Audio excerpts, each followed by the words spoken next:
नमस्कार दोस्तों, स्वागत है आप सभी का टीएलटी टूर गाइड में। दोस्तों आज की इस वीडियो में हम बात करने वाले उत्तराखंड के गढ़वाल के रुद्रप्रयाग जिले में स्थित तुंगनाथ मंदिर के बारे में कि आप यहां कब जाए, कैसे जाए, यहां रुकने की और खाने पीने की क्या क्या सुविधा है, तुंगनाथ मंदिर के दर्शन आप कैसे कर सकते और दर्शन करने के बाद आप यहां पर कहां कहां घूमें। तो ये पूरी A to Z कंप्लीट जानकारी आज मैं आप सभी को इस वीडियो में दूंगी और वीडियो के अंत में ये भी बताऊंगी कि आपका तुंगनाथ के दर्शन करने और घूमने में कुल कितना खर्चा लग सकता है। तो इस वीडियो को पूरा अंत तक बिना स्किप किए ही देखिएगा ताकि आपको तुंगनाथ टेम्पल से संबंधित पूरी कंप्लीट इन्फॉर्मेशन मिल सके। तो चलते वीडियो को स्टार्ट करते और बात करते तुंगनाथ टेम्पल की। उत्तराखंड गढ़वाल के रुद्रप्रयाग जिले के चोपता में स्थित तुंगनाथ पर्वत पर लगभग 3640 मीटर की ऊंचाई पर बना हुआ पंच केदारों में से एक यह मंदिर हिमालय की पहाड़ियों पर अलकनंदा और मंदाकिनी नदियों के बीच भगवान शिव जी का मंदिर है और चोपता से लगभग 4 किलोमीटर की दूरी पर तुंगनाथ टेम्पल दुनिया के सबसे ऊंचाई पर स्थित मंदिर है जहां पर भगवान शिव के हृदय और भुजाओं की पूजा होती है और चोपता को मिनी स्विट्जरलैंड के नाम से भी जाना जाता है। और इस मंदिर का इतिहास आज से करीब 1000 वर्षों से भी पुराना माना जाता है, जिसका निर्माण पांडवों ने कुरुक्षेत्र के युद्ध में अपने हाथों से हुए अपने ही कुल के लोगों के नरसंहार पाप से बचने के लिए करवाया था। तो चलिए दोस्तों अब बात करते हैं कि आप तुंगनाथ टेम्पल के दर्शन करने के लिए कब जाएं।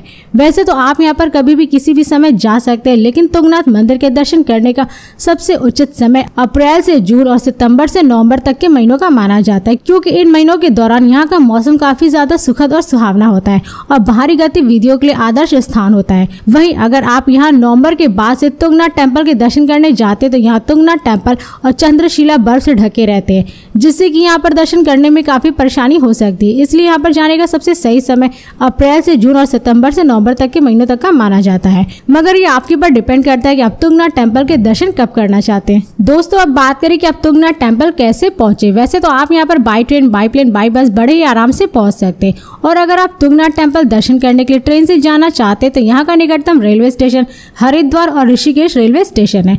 हरिद्वार से तुंगनाथ टेम्पल की दूरी लगभग 227 किलोमीटर और ऋषिकेश से लगभग 206 किलोमीटर है, जिससे आप बाई बस या शेयरिंग टैक्सी के थ्रू पूरा करके तुंगनाथ टेम्पल तक पहुंच सकते हैं। और अगर आप तुंगनाथ टेम्पल के लिए हरिद्वार से बस लेते हैं तो उसका चार्ज लगभग 300 से 400 रुपए पर पर्सन होता है और वहीं अगर आप शेयरिंग टैक्सी लेते तो उसका चार्ज लगभग 500 से 600 रुपए तक होता है। और हाँ दोस्तों, हरिद्वार रेलवे स्टेशन देश के विभिन्न शहरों के रेलवे स्टेशनों से काफी अच्छी तरीके से जुड़ा हुआ है, जिनके जरिए आप देश के किसी भी शहर के रेलवे स्टेशन से ट्रेन पकड़ करके हरिद्वार रेलवे स्टेशन तक पहुंच सकते हैं। वहीं अगर आप तुंगनाथ टेम्पल के दर्शन करने के लिए फ्लाइट लेते हैं तो यहाँ का निकटतम एयरपोर्ट देहरादून में स्थित जॉलीग्रांट इंटरनेशनल एयरपोर्ट है, जो कि देश के विभिन्न शहरों के एयरपोर्टों से एयरलाइंस द्वारा काफी अच्छी तरीके से जुड़ा हुआ है, जिनके जरिए आप दिल्ली, मुंबई, चेन्नई, बैंगलोर और चंडीगढ़ आदि जैसे शहरों के एयरपोर्टों से आप फ्लाइट पकड़ करके जॉलीग्रांट इंटरनेशनल एयरपोर्ट तक पहुंच जाएंगे।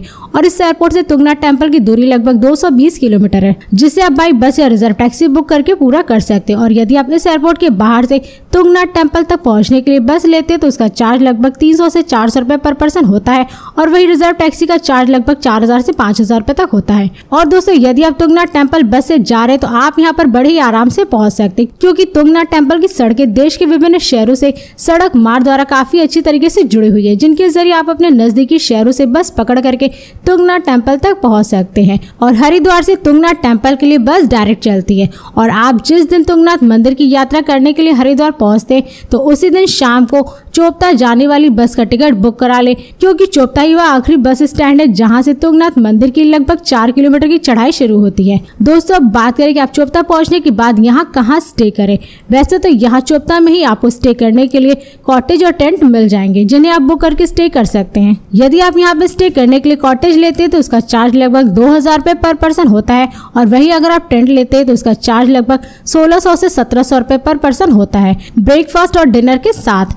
और फिर नेक्स्ट डे फ्रेश होकर के निकल जाएं हर हर महादेव का नारा लगाते हुए तुंगनाथ ट्रैक के लिए। और यह ट्रैक लगभग 4 किलोमीटर का होता है, जिसे पूरा करने में लगभग 2 घंटे का समय लग जाता है। और जो लोग इस ट्रैक को नहीं करना चाहते तो उनके लिए यहाँ चोपता से घोड़े खच्चर देखने को मिल जाएंगे, जिन्हें आप लगभग 1200 रुपए में बुक करके कंप्लीट कर सकते हैं।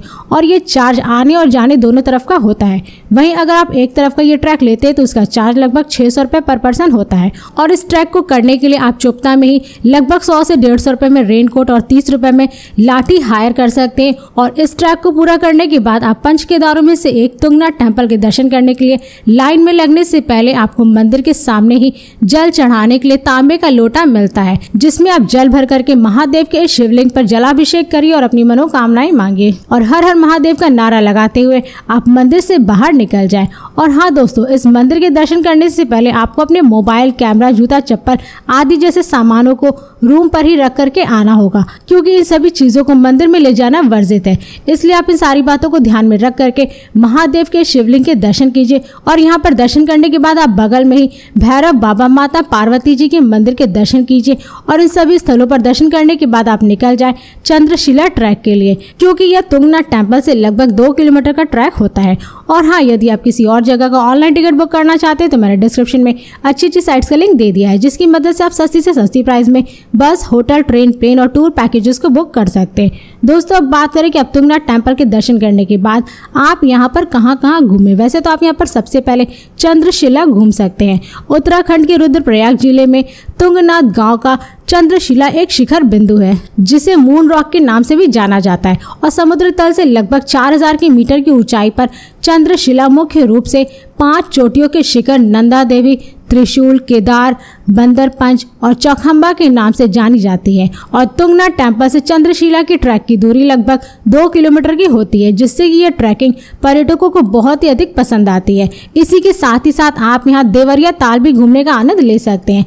देवरिया ताल ऊखी मठ मार्ग पर स्थित सारी गांव से लगभग 2 किलोमीटर की दूरी पर चोपता का बहुत ही आकर्षक जगह है, क्योंकि यहाँ से आप चौखंबा की चोटियों को आसानी से देख सकते हैं। और साथ ही साथ देवरिया ताल देवदार के पेड़ों से सुशोभित है, जिसका दृश्य पर्यटकों को अपनी ओर आकर्षित करता है।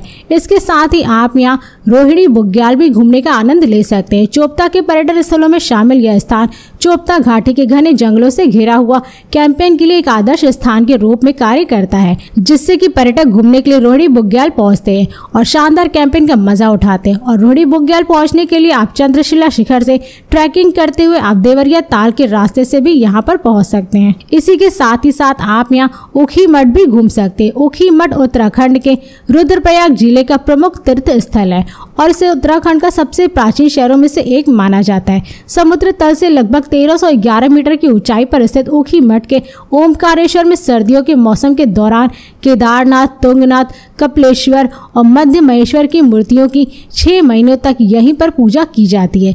इसलिए श्रद्धालु यहाँ पर घूमने और दर्शन करने के लिए बहुत ही अधिक संख्या में ऊखी मठ पहुँचते हैं। इसी के साथ ही साथ आप यहाँ दुगल बिट्टा भी घूमने का भरपूर मजा ले सकते हैं। चोपता से लगभग 7 किलोमीटर की दूरी पर स्थित दुगल बिट्टा एक बहुत ही खूबसूरत छोटा सा हिल स्टेशन है, जिसने कुछ समय पहले ही पर्यटन के क्षेत्र में अपनी पहचान बनाई है।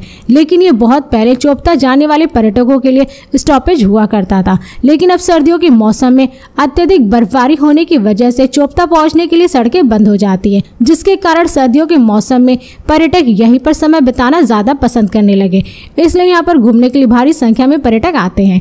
इसके अलावा आप यहाँ बनिया कुंड भी घूम सकते हैं। चोपता से लगभग 4 किलोमीटर पहले आने वाला बनिया कुंड एक बेहद ही खूबसूरत छोटा सा पहाड़ी गाँव है और जो ट्रैकर्स देवरिया ताल से तुंगनाथ और चंद्रशिला के लिए अपना ट्रैक शुरू करते हैं तो वो लोग एक रात पहले बनिया कुंड में कैंपिंग करते हैं और यहाँ पर बने कुछ होटल और गेस्ट हाउस में स्टे करते हैं और फिर नेक्स्ट डे बनिया कुंड से अपना आगे का ट्रैक शुरू करते हैं, जिनमें कार्तिक स्वामी मंदिर, home stay, Chopta valley, Shri Gopinath temple, Shri Basu Kedar Shiva temple, Panar Bugyal आदि जैसे चोपता में पर्यटन स्थल है, जहां पर आप सभी घूमने का भरपूर मजा ले सकते हैं। दोस्तों, अब बात करें कि आपका तुंगनाथ टेम्पल के दर्शन करने और घूमने में कुल कितना खर्चा लग सकता है। वैसे तो अगर आप यहां पर घूमने के लिए और दर्शन करने के लिए 2 डे 1 नाइट का ट्रिप प्लान करते हैं तो इसमें आपका कुल खर्चा लगभग 5000 से 6000 रुपए पर पर्सन लग सकता है। मगर ये सारे खर्चे आपके ऊपर ही डिपेंड करते हैं, क्योंकि आप तुंगनाथ टेम्पल के दर्शन करने के बाद यहाँ पर कहाँ घूमेंगे, क्या क्या खरीदेंगे और घूमने के लिए कितने दिन का ट्रिप प्लान करेंगे और तुंगनाथ टेम्पल के दर्शन करने के लिए आप किस राज्य और शहर से जा रहे हैं, तो ये सारे खर्चे आपके पर ही डिपेंड करते हैं। दोस्तों, इस वीडियो को अब यहीं पर समाप्त करते हैं और यदि ये वीडियो आप सभी को पसंद आई तो इस वीडियो को लाइक करें और चैनल को सब्सक्राइब जरूर करें। इसके साथ ही बेल आइकन जरूर दबाएं ताकि ऐसी मेरी नई वीडियोस आपके पास सबसे पहले पहुंचे। तो फिर मिलते हैं नेक्स्ट वीडियो में। धन्यवाद।